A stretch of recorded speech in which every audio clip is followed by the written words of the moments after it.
Bien, este vídeo se corresponde con con la presentación del tema de interfaces gráficas de usuario. Antes de entrar en el tema, dejadme que os muestre una aplicación en ejecución. Es una aplicación hecha en Java que llamamos burbujas y que presenta varios botones. Añadir burbujas o quitarlas, aumentarles la velocidad o disminuirla, considerar que hay bordes, de manera que no se puedan salir las burbujas de pantalla del área de dibujo, y habilitar el rebote o no entre burbujas. Entonces, vamos a añadir burbujas. Como veis, se van añadiendo y al azar pues van apareciendo esas burbujas que llevan a una trayectoria saliendo o no del borde. Vamos a fijar el borde de manera que hagan un rebote con los límites. Le vamos a aumentar la velocidad. Podemos aumentarle mucho la velocidad. Podemos disminuirla. Podemos quitar la última burbuja que se ha añadido. Añadir alguna más. Y podemos, por ejemplo, considerar rebote entre ellas. Como veis, en este momento cada burbuja rebota con su vecina, cambiando su dirección y su velocidad, o sea, su vector velocidad, pues apropiadamente, ¿no? Podemos deshabilitar el rebote. Bien. Bueno, ¿qué tenemos en una aplicación con interfaz gráfica de usuario? Tenemos elementos gráficos, tenemos el aspecto de una aplicación completa con sus elementos, con sus botones para poder cerrar la aplicación, minimizarla, maximizarla, etcétera.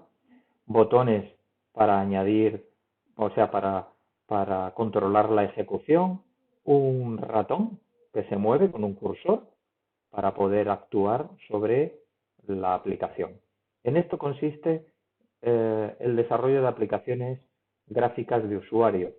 Vamos a presentar una especie de frontend que enriquezca las aplicaciones que podemos hacer, de forma que la entrada-salida que realicemos con el usuario no sea únicamente una salida por consola o una entrada por teclado normal, sino que podamos tener en cuenta la ocurrencia de eventos, como pulsar un botón, como puede ser redimensionar una ventana, como puede ser hacer clic en un área de dibujo o en algún elemento gráfico, etc. Bien, esto no es un tema trivial.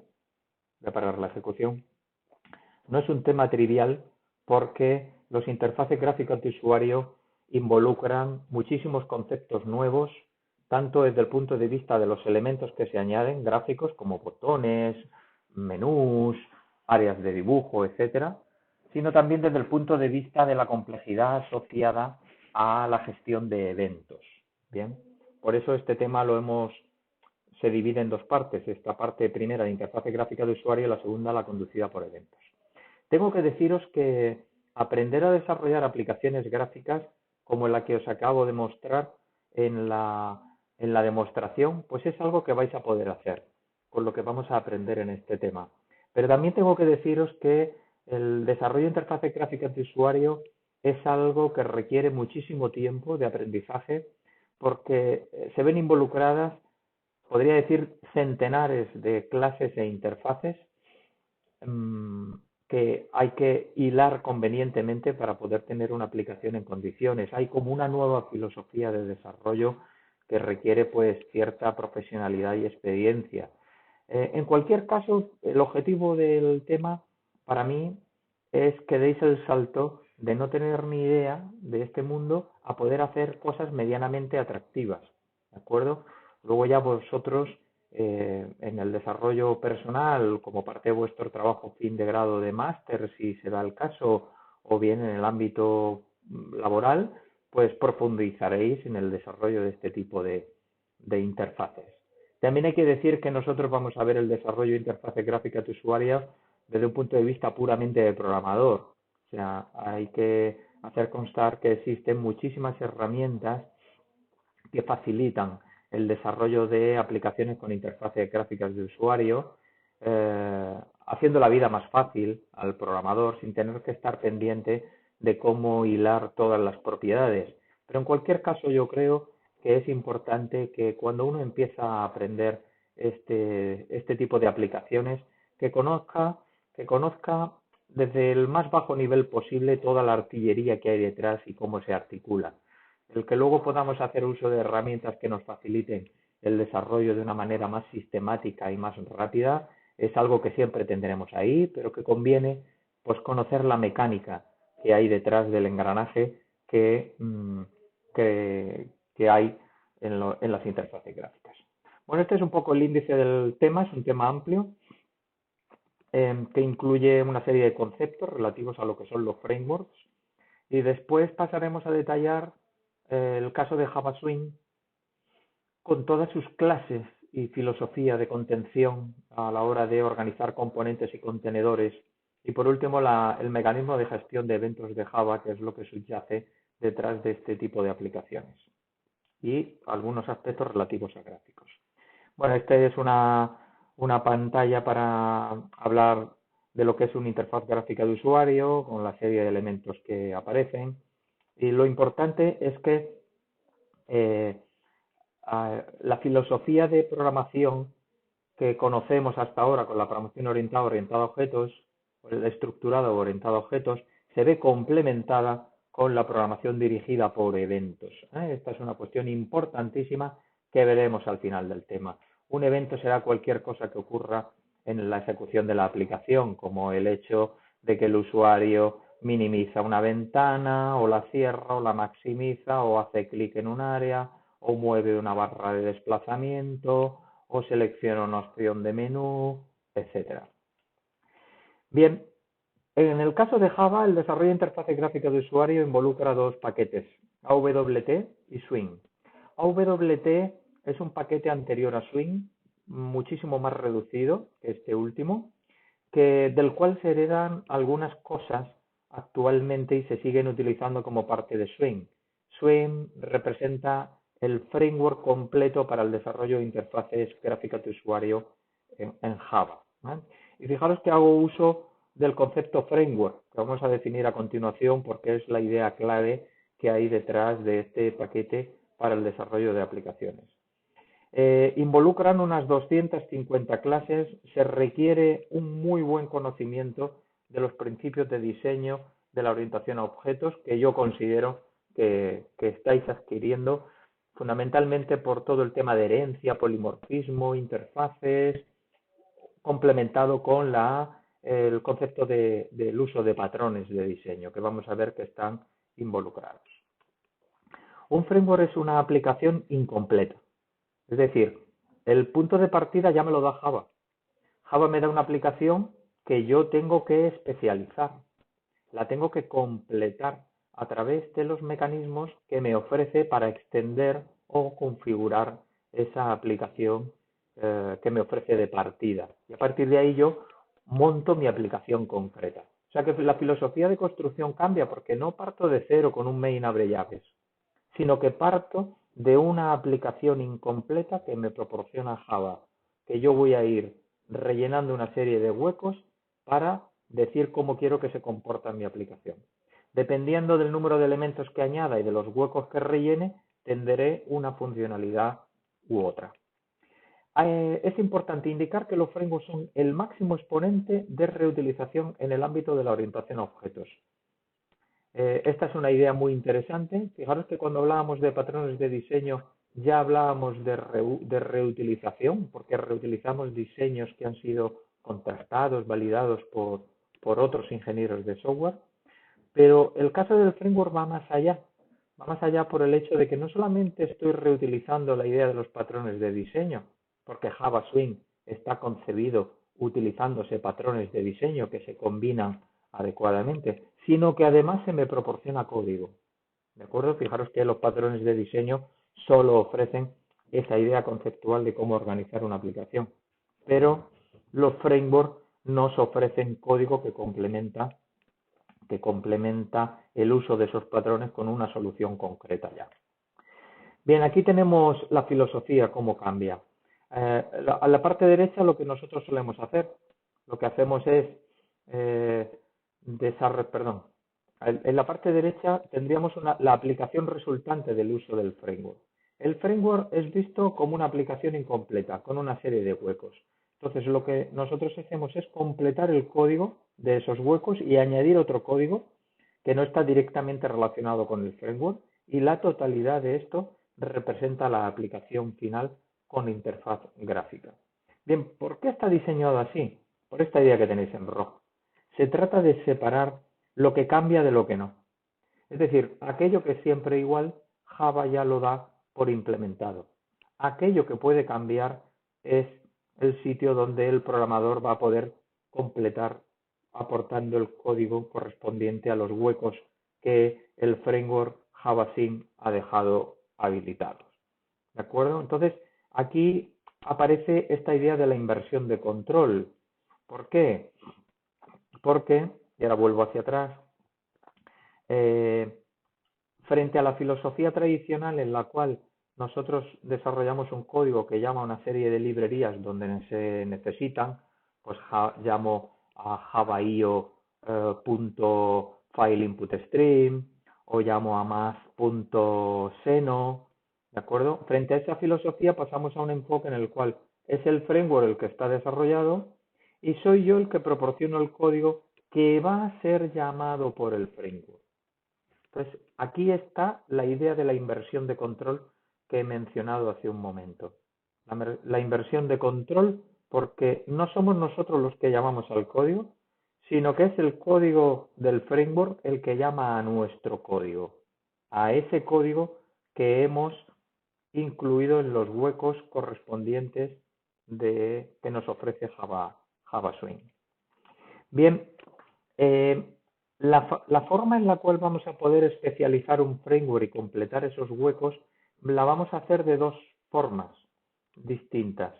Una, mediante el uso de herencia, es decir, a partir de clases abstractas que me proporcione JavaSync, lo que voy a hacer es proporcionar una implementación para dichas clases, ¿bien? Y proporcionar instancias de esas subclases al framework, de manera que estaré completando esos huecos, o bien por composición y configuración, es decir, el framework ya me da una serie de clases predefinidas y yo lo que voy a hacer va a ser crear instancias de esas clases y ensamblarlas, utilizarlas a modo de factoría para poder montar una aplicación mediante la agregación de las instancias de esos objetos que voy a ir creando a partir de las clases que me proporciona el framework, utilizando mecanismos de configuración, parametrización, el uso de genéricos, etcétera. Bien, cuando un framework solo utiliza la parte de la izquierda, especialización mediante herencia, diremos que es de caja blanca. Si solo utiliza por composición, diremos que es de caja negra. Y si utiliza de ambos, diremos que es de caja gris, que es el caso de JavaSwing. Bien, ¿cuál es el beneficio que tenemos por el hecho de considerar el uso de frameworks?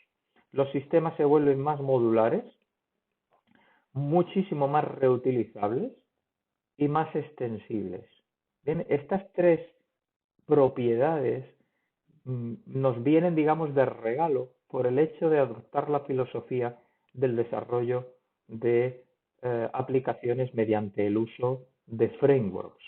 Bien, vamos a poder reutilizar componentes genéricos, vamos a poder extender clases predefinidas, vamos a poder encapsular debidamente la funcionalidad dentro de una serie de componentes. Bien, entonces todo esto en suma nos da un beneficio tremendo en el desarrollo de aplicaciones. Como apuntaba antes, el framework y patrones de diseño están relacionados. Los patrones son la idea de diseño, el framework es la materialización concreta que yo hago de uno o más patrones, más el conjunto de código asociado para esa materialización. Con lo cual, es para nosotros el mayor exponente de diseño. Bien, en este diagrama de clases UML podemos ver algunas clases de Java de cada uno de los paquetes que he citado al principio. Java Swing, como os he apuntado, es para nosotros el paquete que vamos a utilizar, el framework, pero este framework reutiliza de una serie de componentes ya predefinidos de Java AWT, que era el precursor de Swing. Particularmente vamos a utilizar toda la gestión de eventos. La gestión de eventos se reutiliza de AWT directamente en Java Swing. Y también hay que decir que algunos componentes de Swing han aparecido por especialización de los componentes ya preexistentes de Java AWT. En ese caso hablaremos de componentes pesados, porque de alguna forma dependen muchísimo de la implementación primigenia. Sin embargo, otros componentes están implementados directamente en Swing, puramente en Java, ¿de acuerdo? Sin depender en absoluto de las implementaciones previas de AWT. Otros elementos reutilizados de AWT en Swing pues van a ser la gestión de colores, tipos de letra, gráficos, dimensiones de objetos, de componentes, entre otros. Bien, tanto en AWT como en Swing, las clases, esas 200 y pico clases que comentaba antes, se pueden dividir en tres categorías. Aquellos que son componentes, que es cualquier elemento visible en una interfaz gráfica. Aquellos que son contenedores, es decir, van a servir para ubicar dentro de ellos a los componentes anteriores o también a contenedores. Y por último, las clases de utilidad, que son clases complementarias que van a permitir organizar la interfaz y realizar operaciones sobre ella. Bien, vamos a comentar esta cuestión. Bien, hay que decir que cada componente de una interfaz gráfica tiene que estar en lo que se llama una jerarquía de contención. Esta jerarquía de contención es la que va a permitir aglutinar unos componentes dentro de otros. Bien, la jerarquía de contención tiene lo que se llama un contenedor de alto nivel, entre los cuales ya citamos que los posibles son JFrame, JDialog, JApplet y JWindow. JFrame y JDialog son los más utilizados. Entonces, cada contenedor de alto nivel, de estos de aquí que estoy citando, tiene a su vez una serie de elementos, que son un paño raíz que contiene varios paños. Cada uno de estos paños, del paño raíz o root pane, cada uno de estos paños ofrece una funcionalidad concreta en la interfaz gráfica. Tiene un cometido distinto. Bien, lo vamos a ver gráficamente mejor. Entonces, un contenedor de alto nivel, cualquiera de estos, por ejemplo, un JFrame, va a tener un paño raíz y el paño raíz va a tener una serie de paños incluidos, que incluye el panel de capas, que comentaremos más adelante, la barra de menú, el paño de contención y el paño transparente. Bien, de lo que más nos interesa de todo esto, lo demás se irá citando conforme vaya surgiendo a lo largo de la presentación, son la barra de menú y el paño de contención. ¿Por qué? Porque el paño de contención, esta zona verde, es donde vamos a añadir los elementos gráficos de nuestra aplicación. Bien, y esa es la parte importante a la hora de diseñar nuestra interfaz. El paño transparente es el que nos va a permitir colocar, igual que hacemos con nuestro móvil, que tenemos un cristal de estos protector en la pantalla, y cualquier evento de touch que yo haga sobre ese cristal protector se propaga a la pantalla táctil sensible del móvil, pues este paño transparente va a tener una función similar, de forma que voy a poder filtrar las cosas que ocurran a nivel del paño transparente, voy a poder transponerlas según me convenga hacia el paño de contención. Bien, el resto de contenedores que no sean de alto nivel son lo que se llaman los contenedores intermedios. Como contenedores intermedios tenemos estos que se muestran aquí, de los cuales JPanel es el más utilizado. Bien. A la hora de construir una aplicación gráfica, lo que vamos a tener es un paño raíz, un contenedor de alto nivel, por ejemplo un frame, que tendrá su paño de contención. Esto es lo que antes pintábamos en verde, en la transparencia anterior, este paño de contención. Y dentro del paño de contención voy a añadir los componentes. Componentes que también pueden ser contenedores. En rojo os he pintado los contenedores para que se distingan de los componentes básicos. Los componentes básicos no pueden incluir a otros componentes. Los contenedores, que también son componentes, sí pueden incluir tanto contenedores como componentes. Bien, al final, fijaros, lo que se me permite es poder montar una jerarquía montada en el paño de contención, y esta jerarquía incluye contenedores que incluyen a componentes finales, o bien contenedores que incluyen a contenedores que incluyen a componentes finales. Hay que decir que estos contenedores intermedios que utilizo aquí, muestro en rojo, que se corresponderán fundamentalmente con los JPanel, hay que decir que luego visualmente puede que yo no los perciba. O sea, esto es una organización jerárquica que a mí me permite poder aglutinar los elementos gráficos dentro de contenedores intermedios. De forma que yo voy a poder controlar después de un plumazo toda una serie de elementos de mi interfaz. Por ejemplo, imaginemos que si el usuario no se ha logueado correctamente, esta información de acá no se tiene que mostrar. En lugar de deshabilitar y ocultar tanto la etiqueta como el botón, el control de la visualización lo hago directamente a través del contenedor. Porque si oculto el contenedor, oculto también de manera transitiva todos los elementos incluidos en él. Y luego también otros aspectos relacionados con la reutilización.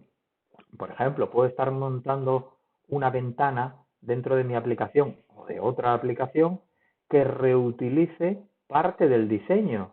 Entonces, por ejemplo, toda esta parte de abajo, pues la puedo reutilizar. Me llevo este contenedor, creo una instancia de este contenedor en la otra ventana o en la otra aplicación y tengo esta aplicación, esta parte de abajo ya montada. No tengo por qué ir reutilizando los elementos uno a uno.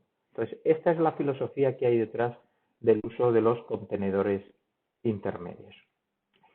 Otro aspecto importante que tenemos que tener en cuenta es que cuando diseñamos un interfaz gráfico, una aplicación con elementos gráficos, claro, algo que puede pasar es que el tamaño de la ventana cambie, porque, por ejemplo, el ordenador sea más grande, sea más pequeño, o sea una tablet, o el usuario sea el que redimensione la aplicación. Entonces, ¿qué ocurre con esos elementos que están dispuestos gráficamente de una manera si el usuario está redimensionando una ventana?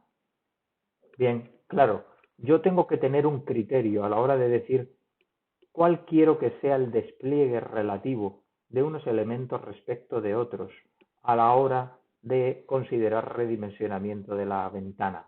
Eso se hace con lo que se llama el gestor de diseño. Cada contenedor, tanto si es raíz como si es intermedio, tiene asociado un gestor de diseño. Si no indicamos ninguno, Java le asocia uno por defecto, pero podemos nosotros indicar qué gestor de diseño queremos. El gestor de diseño que elijamos va a determinar la disposición relativa de un elemento del interfaz gráfico respecto de los demás. De manera que si redimensiono mi ventana, cada elemento gráfico, botón, etcétera, guarde la misma posición y proporción relativa en cuanto a tamaño respecto del resto de componentes visuales. Como el gestor de diseño es algo que puede modificarse en tiempo de ejecución, incluso si se necesita, necesito poder adoptar un patrón, y de hecho el framework Java Swing tiene la implementación de los gestores de diseño utilizando un patrón. Necesito poder adoptar un patrón mediante el cual yo pueda cambiar en tiempo de ejecución el gestor de diseño. Bien, entonces eso lo tenemos con este despliegue que nos recuerda en parte a el patrón estrategia que vimos al principio de la asignatura. Y además aquí también se utiliza un patrón muy conocido, predefinido, que se llama el patrón composite, por el cual un elemento que hereda de otro es también agregados de elementos del raíz. Esta estructura circular por la cual un contenedor guarda componentes, que pueden ser contenedores que guardan componentes, esa es la que nos va a permitir estructurar jerárquicamente con el nivel de anidamiento que deseemos los elementos visuales de nuestro interfaz. Bien, sobre esto comentaremos algo más adelante. Perdón, algo en este momento. Los gestores de diseño que considera Swing son los siguientes. Si elegimos Flow Layout, fijaros que está aquí, como Layout Manager, entonces los elementos se van a ir colocando de izquierda a derecha según haya espacio. Si yo redimensiono esta ventana por acá hacia la derecha, pues estos elementos se van a distribuir convenientemente porque hay más sitio. Si es un Border Layout, entonces se utilizan puntos cardinales, norte, sur, este, oeste y centro, de forma que por mucho que yo redimensione, cada elemento gráfico va a seguir estando en el punto cardinal que le toca. ¿Vale? Este es el gestor por defecto que voy a tener para los paños de contención, si bien el anterior es el gestor por defecto que voy a tener para los JPanel. Grid Layout hace lo mismo, pero con una predisposición de celdas, filas y columnas, para poder decir, pues el botón 2 va a la fila 2, perdón, a la fila 1, columna 2. Grid Back Layout es una extensión del anterior, pero que me permite que un componente pueda utilizar más de una celda. Y Box Layout es un alineamiento vertical u horizontal de los elementos, redimensionándolos para que el tamaño de ellos sea acorde al espacio que tengo, pero manteniendo esa proporción vertical u horizontal. Bien, aquí la gracia es que estos gestores de diseño pueden ser distintos, es decir, este contenedor puede tener un Flow Layout, este puede tener un Box Layout, este puede tener un Grid Box Layout, este puede tener un Border Layout. Luego el usuario lo que percibe es un montón de elementos dispuestos con un despliegue concreto y que por más que redimensiona la ventana, los elementos siguen guardando sus proporciones. Eso es gracias a que cada contenedor tiene un gestor de diseño asociado. Bien, esto es la referencia relativa a los patrones de diseño de Composite, que ignora la diferencia entre componente simple y compuesto, y el de estrategia para poder modificar en tiempo de ejecución el gestor de diseño que tengo asociado a un componente. Por ejemplo, aquí en el caso que se muestra es un JPanel, este contenedor. JPanel es un contenedor que es un componente y que involucra dentro a varios elementos componentes que pueden ser botones, etiquetas, áreas de texto. Que estos, como no son contenedores, no pueden anidar a otros de los de arriba. ¿De acuerdo? Bien, vamos a ir viendo para cada uno de los elementos las propiedades que nos ofrece Swing. La mayor parte de ellas en forma de métodos. Bien, esto es una presentación un poco exhaustiva, pesada de alguna manera, pero que la vamos a tener a mano a modo de biblioteca de métodos para cuando estemos configurando nuestra aplicación, pues podamos recurrir a ella y ver qué propiedades tenemos por el hecho de estar manejando un botón, una etiqueta o un componente en general. ¿De acuerdo? Entonces empezamos viendo lo que son los componentes en general. Para todos ellos voy a tener métodos para fijarles un borde, fijarles el color de fondo o de frente, el tipo de letra, si se escribe en ellos, el nombre, si quiero que estén visibles o no, si va a estar habilitado o no. Para la gestión de eventos, para esto tenemos una parte dedicada más al final del tema. ¿Por qué? Pues porque todos los componentes van a poder tener escuchadores. Aquí que se os encienda la bombillita de lo que es el patrón observador que vimos. Entonces, todos los componentes de Swing van a desempeñar el rol de sensor en nuestro ejemplo del patrón observador. De forma que cualquier objeto Java va a poder suscribirse a cualquiera de los componentes para poder ser notificados cuando ocurra un evento concreto en dichos componentes. Entonces, este sería el método equivalente a la suscripción que teníamos en el ejemplo de nuestro sensor. Para quitar a un observador. ¿Bien? Cuando ocurra un evento en alguno de estos componentes, pues todos los que están suscritos recibirán la notificación del evento. Bueno, y algún método relativo al pintado de los componentes que citaremos más adelante. Como los componentes pueden ser contenedores, pues podremos añadirles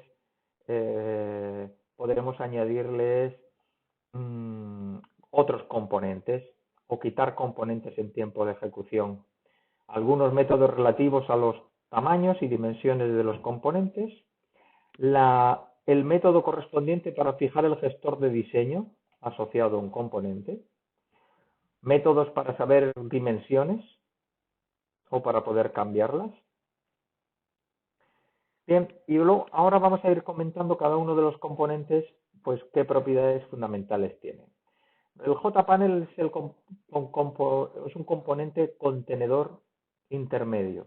Entonces, con él vamos a poder agrupar componentes de manera intermedia, ¿no? Para poder jugar con todos ellos y fijar una serie de propiedades, ¿no? Además, se puede utilizar como área de dibujo, ¿no? Lo hemos visto en nuestra ejecución anterior, donde dibujábamos burbujas, que eran círculos.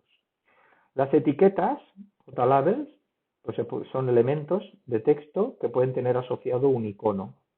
Bien, con una serie de propiedades para yo poder jugar con ellas. Fundamentalmente fijarles el texto. Los botones, que hay de distinto tipo, y están organizados jerárquicamente y que también pueden tener iconos. La propiedad fundamental es la de asociarles una etiqueta y, por supuesto, la de asociarles un escuchador de eventos. Entonces, cualquier escuchador de eventos que queramos añadir tendrá que implementar el interfaz Action Listener, que es el predefinido para los botones, y al botón le añadiremos ese escuchador invocando el método addActionListener. Los campos de texto que me van a permitir introducir información dentro de mi aplicación, de manera que yo pueda extraer esa información después con, por ejemplo, cada vez que yo añada un escuchador de eventos, cuando el usuario teclee información y dé Enter, JTextField va a notificar a todos los que hayan suscrito que hay nueva información para ser recogida. Bien, bueno, tengo una serie de métodos para poder modificar el aspecto, la presentación de del campo de texto. Tengo también lista de textos para poder mostrar información con una barra de desplazamiento para que el usuario pueda elegir un elemento u otro. Y aquí tenemos los distintos métodos para poder gestionar este elemento gráfico, añadir elementos, sacar el elemento que está en la posición tal, seleccionarlo nosotros para que se marque sombreado, quitar elementos, permitir la selección múltiple de elementos y, por supuesto, la gestión de eventos para poder reaccionar cuando el usuario seleccione un elemento. Contenedores de alto nivel. Hemos dicho que eran JFrame, JDialog, JApplet y JWindow. JFrame y JDialog son los más utilizados, ¿no? JFrame es la raíz de nuestra aplicación, a partir del cual vamos a montarlo todo. Y JDialog son pequeñas ventanas que vamos a poder abrir a modo pop-up para recoger respuestas por parte del usuario, ¿de acuerdo? De una forma, además, muy sencilla. Con una sola línea de código vamos a poder recoger del usuario un yes, un no o un cancel si fuera necesario. Otros contenedores de propósito general, la barra de herramientas, el scroll pane para poder con eje vertical u horizontal mover componentes, el split pane para partir componentes por la mitad, las pestañas y el JPanel que ya hemos comentado. El JInternal Frame, que es como un JFrame pero con algunas limitaciones. El paño por capas para poder realizar control mediante capas de los elementos gráficos, los botones de distinto tipo, el combo para desplegar y elegir un elemento, la lista, el slider, muy cómodo para recoger un valor del usuario en lugar de mediante un texto, pues mediante este elemento gráfico, y los elementos de menú, con iconos que se pueden asociar, botones de radio, de check, submenú, etc. Las etiquetas de distinto tipo, las barras de progreso o los tooltips, para cuando ponemos el ratón sobre un componente gráfico que nos muestre una información de ayuda. Los JTables, los JTree, para mostrar información jerárquica, y JFileChooser, muy útil para poder interactuar con el sistema operativo y acceder a la estructura de archivos. Bien, ya hemos visto los elementos gráficos. Ahora vamos a ver cómo se organiza la gestión de los eventos dados esos elementos gráficos. Lo primero que hay que apuntar es que cambia la operatoria.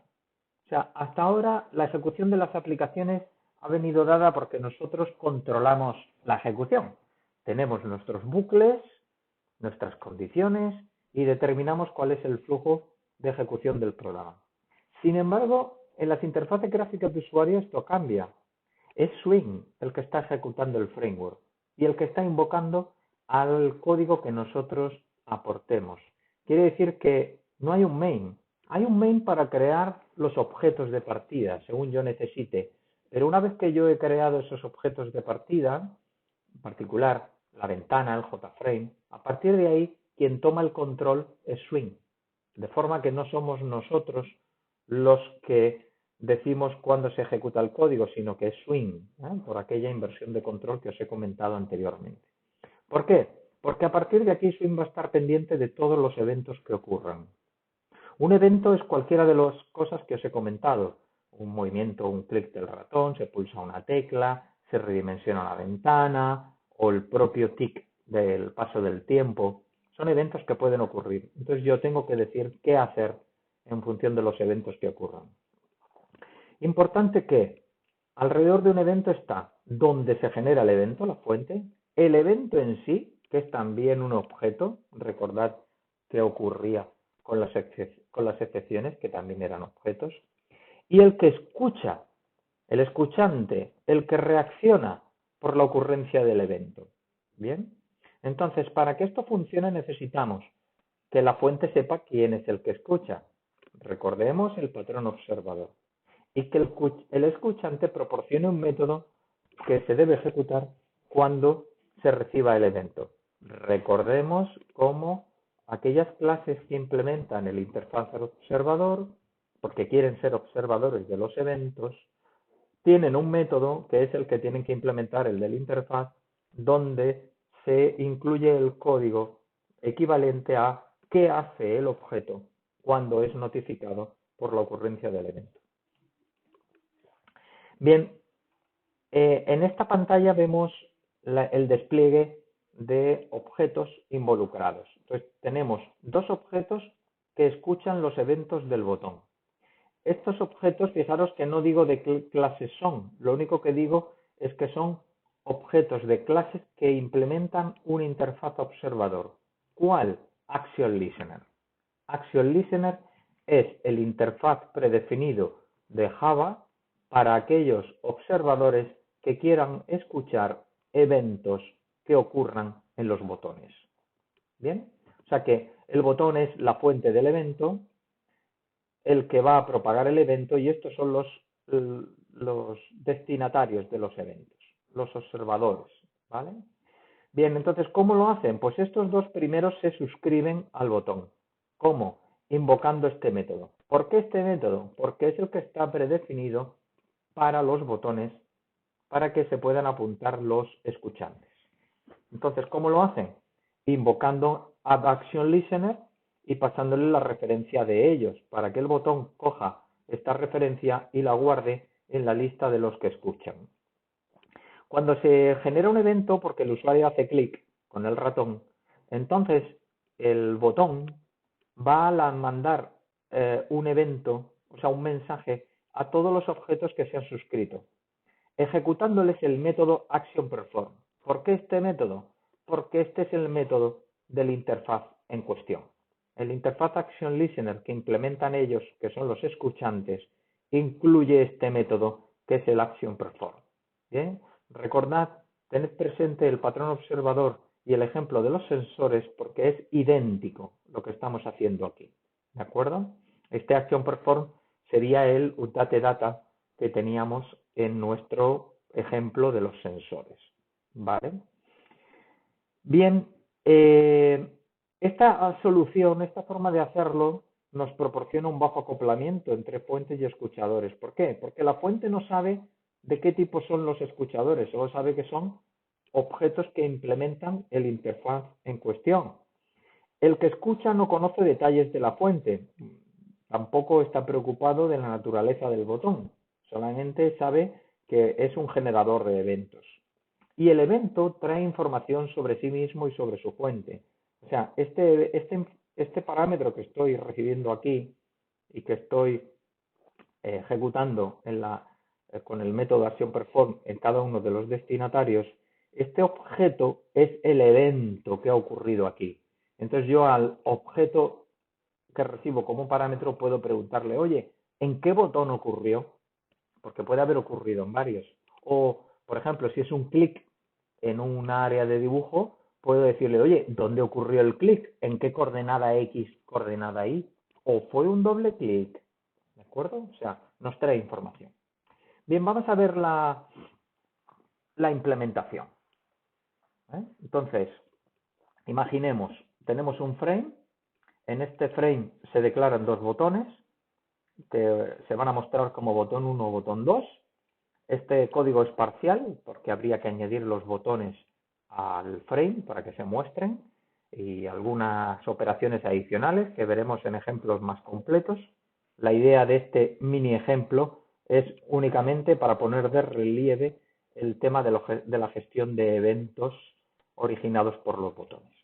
Bien, entonces al botón 1 y al botón 2 les digo que yo soy el que les va a escuchar.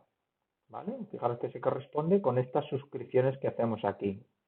¿Quién soy yo? Como soy yo, pues soy yo el que tengo que implementar el interfaz ActionListener, que es el que hemos comentado aquí. Yo implemento esta interfaz, es decir, me he comprometido a dar una implementación a este método. Y este es el objeto evento que recibo cada vez que ocurra el evento, que es el que antes hemos indicado aquí. ¿De acuerdo? O sea, el botón va a ser el que a nosotros nos va a invocar estos eventos. Por eso tenemos que tener la implementación correspondiente a dicha interfaz. Bien, entonces cuando el botón ya tiene su propia vida, su propio hilo de control, que está gobernado por JavaSwing, yo no tengo control sobre eso, entonces cuando el usuario hace clic en el botón 1 coge y dice, a ver, ¿quiénes están apuntados? En este caso, de momento solo yo. Entonces, a mí me va a ejecutar el método actionPerform. Vale, en esta implementación de acá, con la información que recibo del evento, yo le puedo preguntar a este objeto, oye, ¿a quién ha sido el que ha generado el evento? Eso lo hago con el método getSource. ¿Es el botón 1 o es el botón 2? Para yo poder hacer una cosa u otra, según corresponda. Porque como me he suscrito a 2, pues cualquiera de los dos puede haber sido la fuente del evento.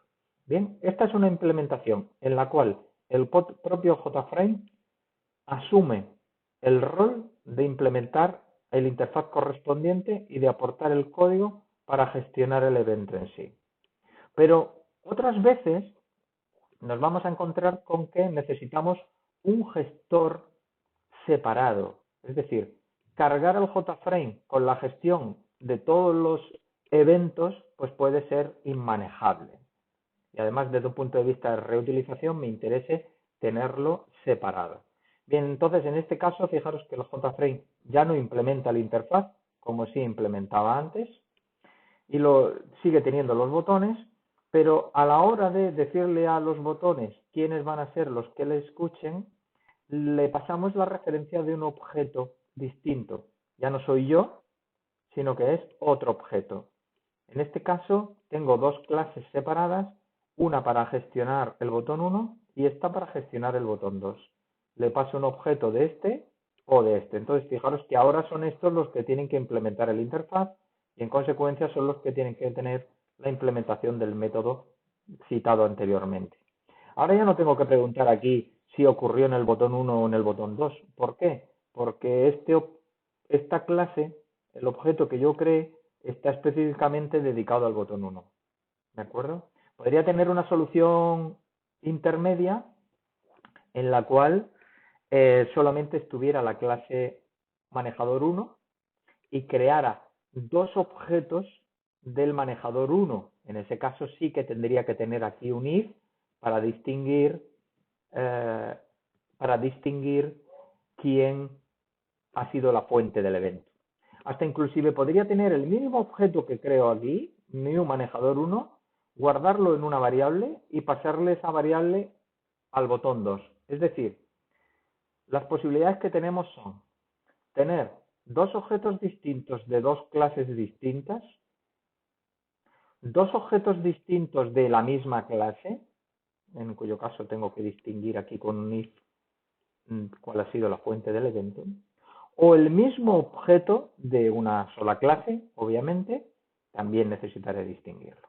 ¿De acuerdo? O, como hemos visto antes, todo implementado en el propio contenedor. Pero como os decía, esto lo vamos a hacer únicamente cuando nuestra aplicación sea muy sencillita y no nos importe contaminar, entre comillas, el frame con la implementación de todos los interfaces. Bien, hemos visto el ejemplo para el caso del botón. Ahora lo que vamos a generalizarlo para todos los componentes que hemos comentado antes. Etiquetas, botones, casillas de texto, barras de desplazamiento, ventanas. Entonces, ¿cómo se llaman los interfaces que hay que implementar? ¿Cómo se llaman los métodos que hay que implementar? ¿Y cómo se llama y de qué tipo son los parámetros que voy a recibir? ¿Y cómo me tengo que suscribir a los eventos del componente en cuestión? ¿Va a ser siempre con Action Listener, Action Perform, Action Event y Action Listener? ¿Add Action Listener? No. Esto solo va a ocurrir para una tipología concreta de eventos. Pero no es lo mismo hacer clic en un botón que cerrar una ventana, que pulsar una tecla, que desplegar una lista de elementos, que mover una barra de desplazamiento. Son distintos. Entonces el mecanismo de suscripción, el interfaz, los métodos que tengo que implementar y el tipo de evento que ocurre también es distinto. Nos aporta información distinta. Entonces esto es lo que vamos a ver a continuación. Obviamente Swing, para facilitar las cosas, sigue siempre la misma notación, es decir, add algo que puede ser Action Key Listener para gestionar, para gestionar el evento en cuestión. El que se suscribe será un algo listener, ¿veis?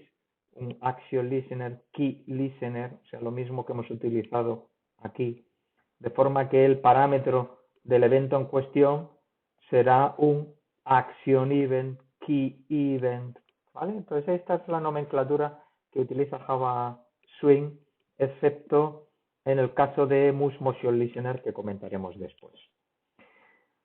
Vale, los eventos, que son estos elementos que estamos recibiendo en los parámetros y que os digo utilizan esta nomenclatura, los eventos están jerarquizados dependiendo de la naturaleza del mismo.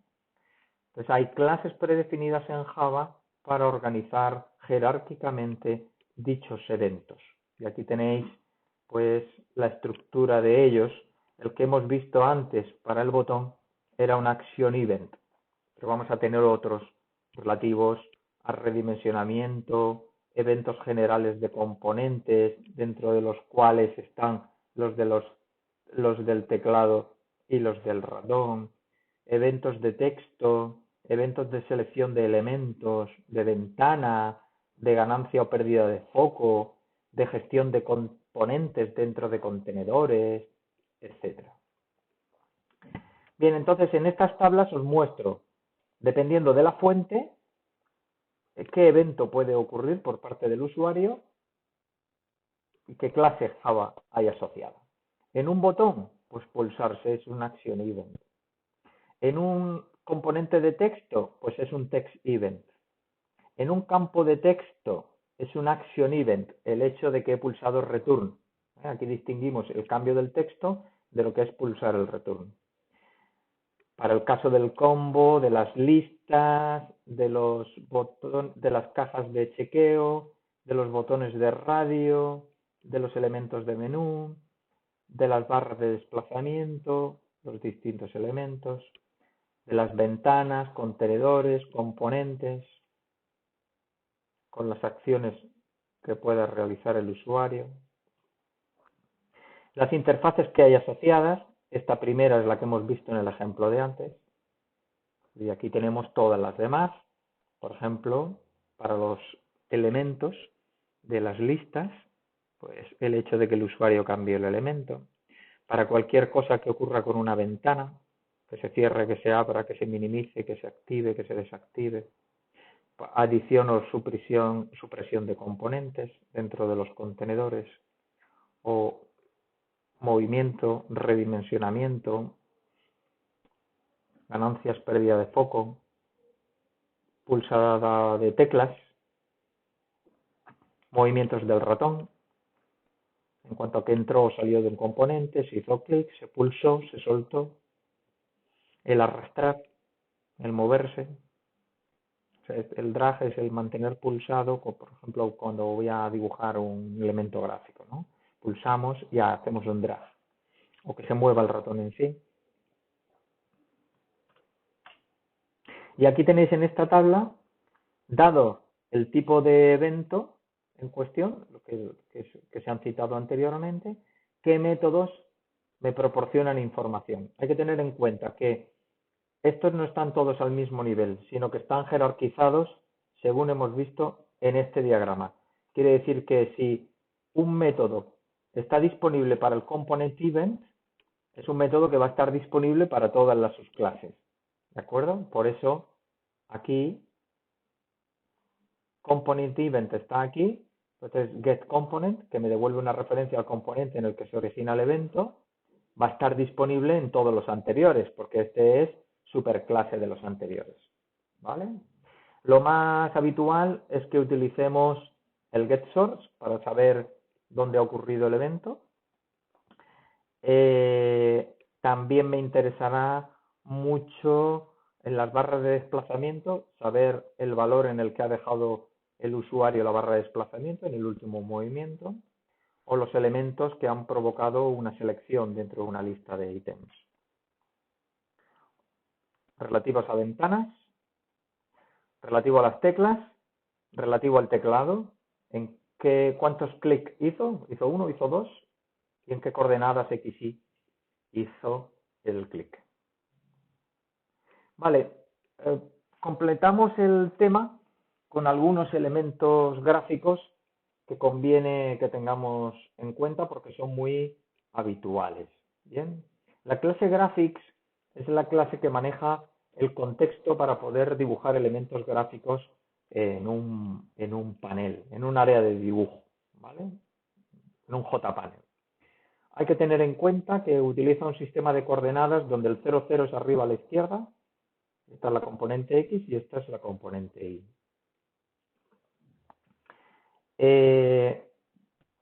Todos los componentes tienen el método paint que podremos invocar de manera indirecta y que me aporta como parámetro un objeto gráfico que representa el contexto gráfico en el cual puedo pintar. Bien, esto lo veremos más fácilmente a través de un ejemplo posteriormente. Paint nunca se llama directamente. Cuando nosotros queramos pintar en un componente gráfico, lo hacemos invocando a repaint, que hará varias cosas de refresco y también llamará a paint. Bien, bueno, aquí algunos detalles relativos a que Graphics es una clase abstracta y que es el sistema operativo, la máquina virtual Java, el que nos va a pasar en tiempo de ejecución este objeto G que va a estar contextualizado para el contexto gráfico, valga la redundancia, concreto de la máquina en la cual estemos ejecutando la aplicación Java. Con Graphics, una vez que yo tengo ese objeto G, pues voy a poder dibujar líneas, rectángulos, óvalos de las coordenadas concretas, arcos, polígonos, hasta inclusive texto. La clase color es un objeto, es una clase en la cual voy a poder crear objetos, bien con constantes estáticas para colores predefinidos, bien un color en el rango RGB de rojos, verdes y azules para poder elegir con valores discretos o con valores reales un color concreto dentro de la paleta de colores. El canvas es el lienzo donde voy a poder pintar con ese método paint, que como os digo recibe un graphics donde voy a poder pintar. Bueno, algunos detalles adicionales que me salto, que podréis visualizar posteriormente si lo necesitáis. Bien, con esto terminamos la presentación de interfaces gráficas de usuario. La siguiente presentación que os prepararé es una en la cual os muestro distintos ejemplos de pequeñas aplicaciones implementadas en Swing que tenéis en la información que se os proporciona dentro del aula virtual. Dejadme que os lo muestre. Bien, aquí tenéis una serie de ejemplos de Swing que la práctica de la semana que viene consistirá en probar esos ejemplos, ¿vale? Además de unos ejercicios que comentaré en otro momento. Bien, estos ejemplos de Swing hay que descargarlos y los tenéis sintetizados en este PDF. Interfaces gráficas de usuario, elementos de diseño. Bien, pues son algunos ejemplos que os mostraré en otro vídeo para que veáis la puesta en práctica de todos los conceptos que os he comentado en esta presentación. Muy bien, con esto doy por concluido el vídeo.